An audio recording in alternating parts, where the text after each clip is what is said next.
میرے بیٹے، میری تعلیم کو نہ بھول، بلکہ میرے احکام کو اپنے دل میں رکھ، کیونکہ وہ تیری عمر کو دراز کریں گے اور تجھے سلامتی اور کامیابی عطا کریں گے۔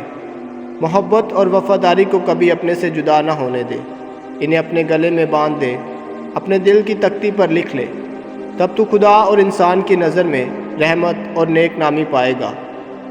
اپنے سارے دل سے خداوند پر توکل کر اور اپنی سمجھ پر تکیہ نہ کر، اپنی سب راہوں میں اسی کو پہچان اور وہ تیری راہیں سیدھی کرے گا۔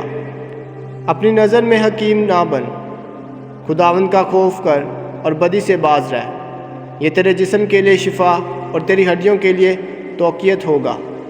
اپنے مال سے اور اپنی پیداوار کے پہلے پھلوں سے خداوند کی تعظیم کر، تب تیرے کھیت بھر جائیں گے اور تیرے حوض نئے مے سے لبریز ہوں گے۔ آئے میرے بیٹے، خداوند کی تربیت کو حقیر نہ جان اور اس کی تنبیہ سے بیزار نہ ہو، کیونکہ خداوند اسی کو تنبیہ کرتا ہے جس سے وہ محبت کرتا ہے، جیسے باپ اس بیٹے کو جس سے وہ خوش ہوتا ہے۔ مبارک ہے وہ لوگ جو حکمت پاتے ہیں، جو فہم حاصل کرتے ہیں، کیونکہ وہ چاندی سے زیادہ نفع بخش ہے اور سونے سے بہتر منافع دیتی ہے۔ وہ یاقوت سے بھی زیادہ قیمتی ہے، اور جو کچھ تو چاہتا ہے وہ اس کا مقابلہ نہیں کر سکتا۔ اس کے دائیں ہاتھ میں عمر کی درازی ہے اور بائیں ہاتھ میں دولت اور عزت۔ اس کی راہیں خوشگوار ہیں اور اس کے سب راستے سلامتی کے ہیں۔ وہ ان کے لیے زندگی کا درخت ہے جو اسے تھامے رکھتے ہیں، اور جو اس پر قائم رہتے ہیں وہ مبارک ہیں۔ خداوند نے حکمت سے زمین کی بنیاد رکھی، فہم سے آسمان کو قائم کیا، اور اس کے علم سے سمندری گہرائیاں پھٹ گئیں اور بادل شبنم برساتے ہیں۔ آئے میرے بیٹے، حکمت اور فہم کو اپنی نظر سے اوجھل نہ ہونے دے، عقل مندی اور ہوش مندی کو محفوظ رکھ، یہ تیری زندگی ہوگی اور تیرے گلے کے لیے زینت۔ تب تو سلامتی سے چلے گا اور تیرا پاؤں نہ پھسلے گا، جب تو لیٹے گا تو نہ ڈرے گا اور تیری نیند میٹھی ہوگی۔ اچانک مصیبت یا شریروں کی ہلاکت سے نہ ڈر، کیونکہ خداوند تیرے ساتھ ہوگا اور تیرے پاؤں کو پھندے سے بچائے گا۔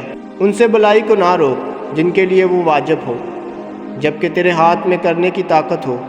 اپنے ہمسائے سے یہ نہ کہہ کل آنا، میں پھر دوں گا، جبکہ وہ چیز تیرے پاس موجود ہو۔ اپنے ہمسائے کے خلاف برائی کا منصوبہ نہ باندھ، اپنے ہمسائے کے ساتھ برائی کا منصوبہ نہ باندھ جو تیرے ساتھ امن سے رہتا ہے۔ کسی پر ناحق الزام نہ لگا جس نے تجھے کوئی نقصان نہ پہنچایا ہو۔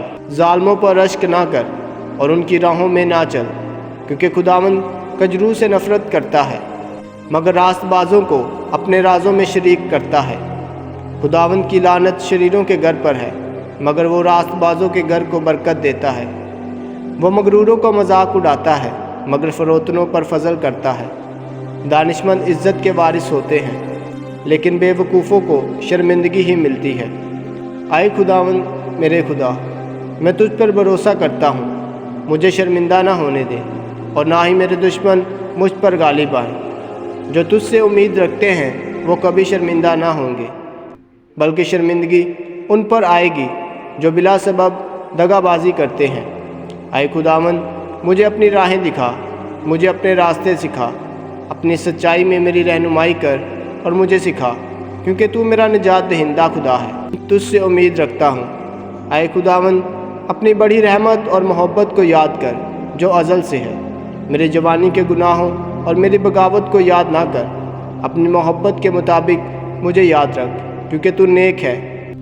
اے خداوند، اپنی محبت کے مطابق مجھے یاد رکھ، کیونکہ تو نیک ہے۔ اے خداوند بلا اور راست ہے، اسی لیے وہ گناہ گاروں کو اپنی راہ دکھاتا ہے۔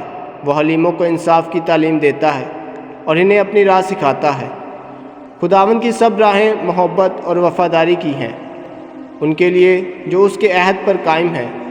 اے خداوند، اپنے نام کی خاطر میری بدکاری کو معاف فرما، اگرچہ وہ بہت بڑی ہیں۔ وہ کون ہے جو خداوند سے ڈرتے ہیں؟ وہ انہیں وہ راہیں دکھائے گا جو انہیں اختیار کرنی چاہیے۔ وہ اپنی عمر میں خوشحال ہوں گے اور ان کی نسل زمین کی وارث بنے گی۔ خداوند ان لوگوں پر بھروسہ کرتا ہے جو اس سے ڈرتے ہیں، اور وہ انہیں اپنا عہد بناتا ہے۔ میری نظریں ہمیشہ خداوند پر لگی رہتی ہیں، کیونکہ وہی میرے پاؤں کو جال سے چھڑائے گا۔ میری طرف متوجہ ہو اور مجھ پر رحم کر، کیونکہ میں تنہا اور مصیبت زدہ ہوں۔ میرے دل کی پریشانیاں دور کر اور مجھے میری مصیبت سے رہائی دے۔ میری مصیبت اور دکھ پر نظر کر اور میرے سب گناہ معاف فرما۔ میرے دشمن کتنے زیادہ ہیں اور کس شدت سے وہ مجھ سے نفرت کرتے ہیں۔ دیکھ، میری جان کی حفاظت کر اور مجھے بچا۔ مجھے شرمندہ نہ ہونے دے، کیونکہ میں نے تجھ میں پناہ لی ہے۔ راستی اور دیانتداری میری حفاظت کرے، کیونکہ میری امید تجھ پر ہی ہے۔ اے خداوند، اسرائیل کو اس کی تمام مصیبتوں سے رہائی دے۔ پاک کلام کے پڑھے اور سنے جانے پر خداوند کی برکت ہو۔ آمین۔